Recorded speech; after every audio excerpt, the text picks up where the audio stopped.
23 vídeo, obras poderosas.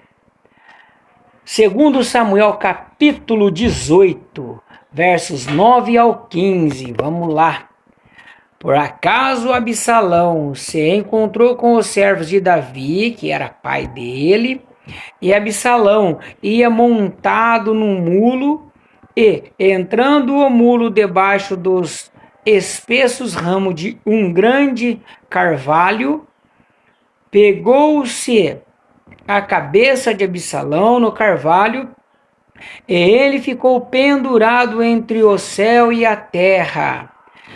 E o mulo que estava debaixo dele passou adiante. Detalhe, ele passou tão rápido esse mulo que Absalão foi enroscado pelos cabelos neste galho. E ele ficou entre os céus e a terra. Não quer dizer que ele ficou tão alto. Ele ficou com os pés fora do chão para que pudesse sair. E pelo que se vê de Absalão, ele tinha um cabelo muito grande, que ele mal conseguiu até as mãos no galho para tirar, né, os seus cabelos do galho. Porque se fosse pelo pescoço, Absalão era forte, Absalão era viril, no caso aí, vamos dizer assim. Então ele conseguiria sair se tivesse o galho no pescoço. Mas não, foi no cabelo. Ele tinha um cabelo muito grande. E ele era afrodescendente. A história não fala isso, mas pela chumaça do cabelo dele, não tem outra explicação. Versos 10. Um homem, vendo isso, contou a Joabe, dizendo: eis que vi. Eis vejam. Fique sabendo que vi Absalão pendurado de um carvalho.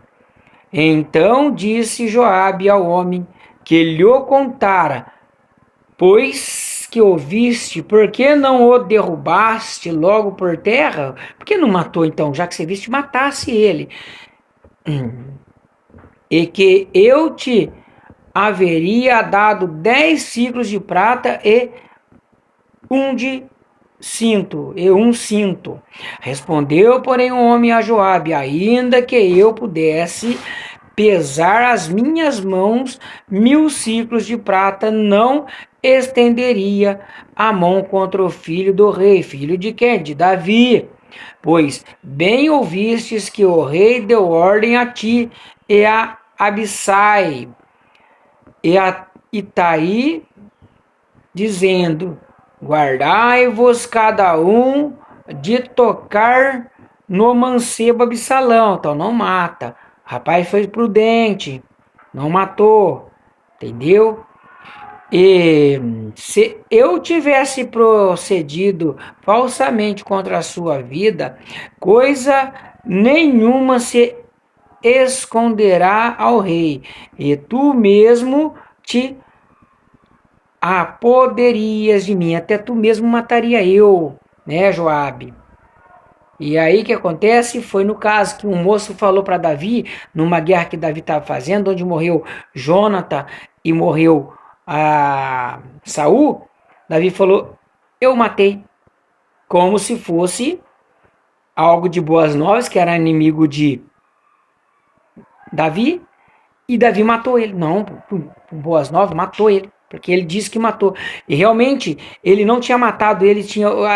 Saul falou assim: estende sua espada, eu me jogo nela. Só que ele foi lá e disse que tinha matado. Davi o matou. E neste caso aqui, o rapaz ficou com medo também de matar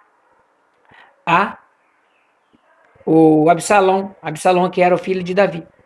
Então disse Joabe: não posso demorar-me assim contigo aqui. E tomou na mão 3 dardos e traspassou com eles o coração de Absalão, estando ele ainda vivo no meio do carvalho. E o cercaram 10 mancebos, que levando as armas de Joabe, e feriram Absalão e o mataram. Então aqui Absalão, em obras poderosas que eu queria contar e contei aqui, foi que Absalão estrupou a meia-irmã dele, viu? Então, como que é obras poderosas? Que a árvore, mais para frente aqui, se vocês for ver no 16, no 17, vai falar que as árvores matou mais pessoas do que o próprio povo, a própria guerra. Mas não vem o caso, só vem o caso que as árvores eram tão espessas, era tão entrelaçados os galhos, que as pessoas fugiam de guerra para lá e morriam enforcados pelos galhos ou perfurados pelos galhos. Entendeu? Por isso que existe uma teoria da árvore, da mata assombrada, porque morria-se muita gente lá.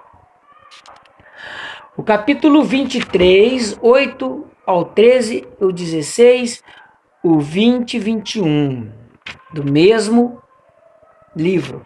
23, do 8 ao 13. Vamos ver o que tem de bom para a gente nessas obras poderosas. 8 ao 13. São estes os nomes dos valentes de Davi: Josebe, Betsebe, o Taquemonita. Era este o principal dos três. Foi ele que com a lança matou 800 de uma só vez.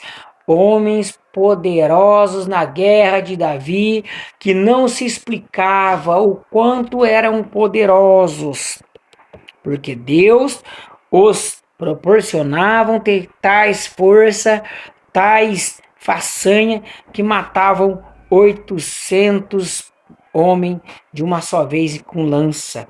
É como se nós estivéssemos hoje assistindo aí os 300, né?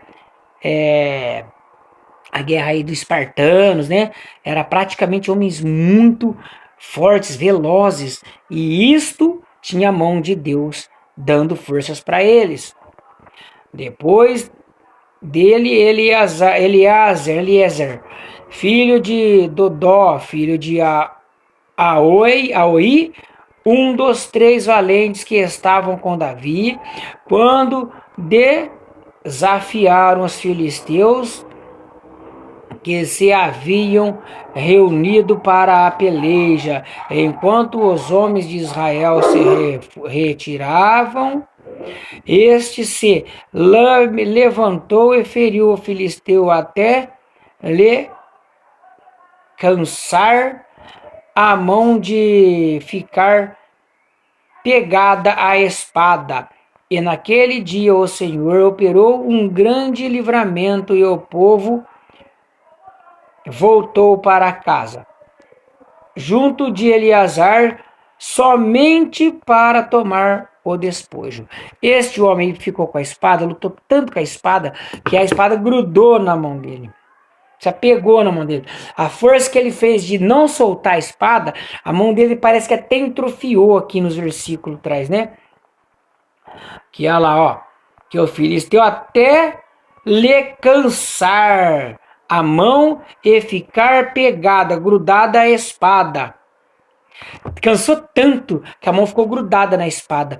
Foi tipo um trauma. Ele teve um trauma de tendões, nervo, que fez que paralisou com a espada na mão. Ele lutava, a mão dele ficou dormente com a espada. Foi uma batalha mais ou menos de 1 dia, 2 dias, não sei, não li isso aí. Mas são coisas poderosas, maravilhosas, que Deus fazia pelo seu povo, que mais para frente virou as costas para Deus. Agora no versículo 11, depois dele era Sarmá, né, coisa assim, Samar, filho de Agé, o Ararita. Os filisteus se haviam ajuntado em Lei, onde havia um terreno cheio de lentilhas. Agora esse é da espada também, mais um que. E o povo fugiu de diante dos filisteus.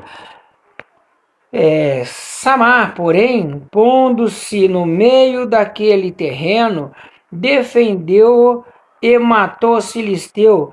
E o Senhor efetuou um grande livramento. Também 3 desses 30 cabeças desceram no tempo da cega e foram ter com Davi a caverna de Adulão, e a tropa dos filisteus acamparam no vale de Refaim. Deixa eu ver onde nós temos. Tá até o 15 agora, até o 13, beleza, foi.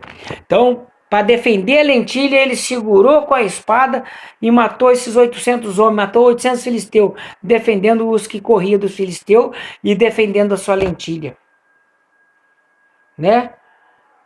E Davi reuniu só povo valente, que as nações expulsava de diante deles, porque eram briguento, forte, briguento, dava muito trabalho nas cidades erigidas pelos sacerdotes para fugirem do homicídio. A maioria deles eram quase todos considerados bandidos. Então é um pouco perigoso falar de qualquer coisa, mas tem bandido aí que fez crime não por propósito, por ser bandido, mas para se livrar de alguma coisa. O de livre é por justa causa, né? Alta defesa, coisa assim. Legítima defesa. Versos 16.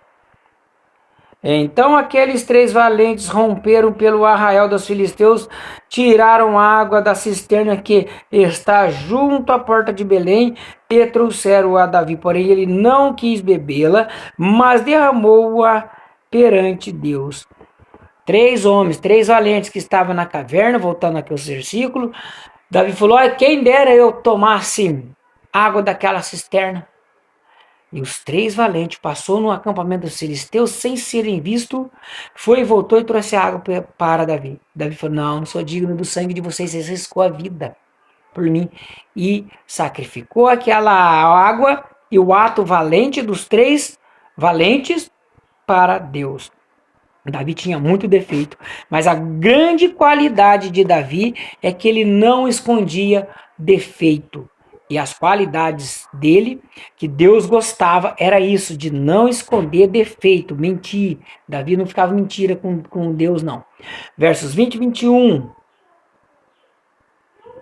20 e 21. Também Benéias, filho de Jeoaida, filho de um homem de Cabzeel, valoroso e de grandes feitos, matou os 2 filhos de Ariel, de Moabe, depois desceu e matou um leão dentro de uma cova. Olha só esse homem aqui, Benaías,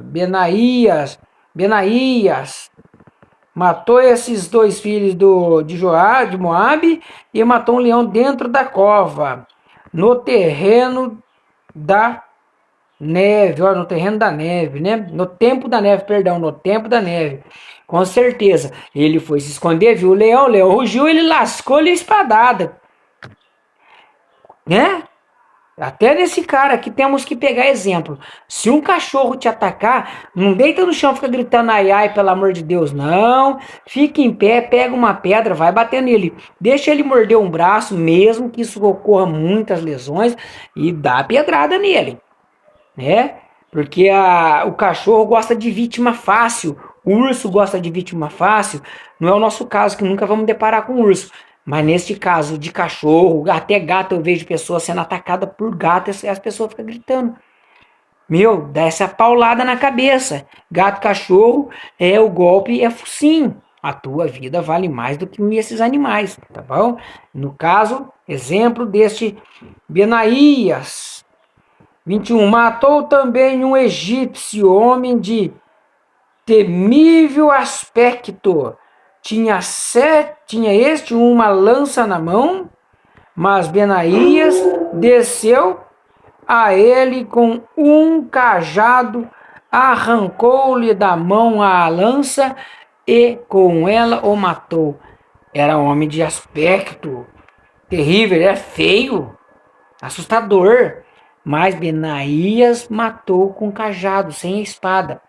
Então aqui se existia uma arte, uma técnica de guerra, né? Vimos aí os homens poderosos, certo? Mais para frente vamos dar aí continuidade ao estudo, vamos ver o nascimento de Sansão, pode ser que isso esteja aqui. Vamos ver bastante coisinha, bastante curiosa também, tá bom?